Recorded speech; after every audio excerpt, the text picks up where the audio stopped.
estimated wise, what size of the market is sectional title versus all the other categories of individual title, freehold? I mean, do you have an estimate in terms of size in South Africa? Yeah, look, I do know that that sectional title schemes have gone up, in a huge way. There's so many of them, and ultimately you're looking at close to 1 million units now. 1 million sectional title units across the country.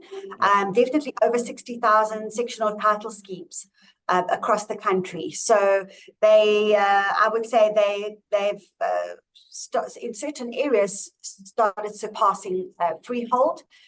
Cluster developments are something different. They're homeowners associations, and they're regulated with a memorandum of incorporation. So they're not under the Sectional Title Schemes Act. They are freehold, but they are within a scheme. So they've also got to comply with the HOA documentation, and are also under the regulator of the Community Scheme Ombud Service. Right, so I think we're probably looking at north of 20%, if we could say, of all property owners, definitely, because it's a big number you've mentioned there. So, and then just how are high sectional title regulated? Because that's important in terms of our conversation going forward now. Yes, so there is a great responsibility on the trustees in a sectional title scheme. So your sectional title scheme is made up of the body corporate, which are the owners.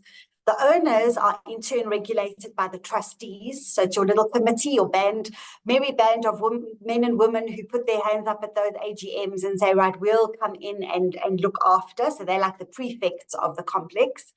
And then, of course, because it's a prescriptive act, you would have the regulator, which is the Community Scheme Ombud Service, who would oversee disputes. And also your managing agent plays a role here, because whilst your managing agent is not in charge, your managing agent is then in an advisory capacity and will hopefully be able to guide the body corporate in the right direction. The main thing to remember is that the buck stops with the trustees.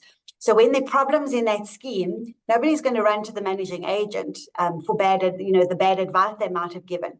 The trustees have an increased burden of responsibility to understand their role and to understand their fiduciary duty in the scheme. Okay.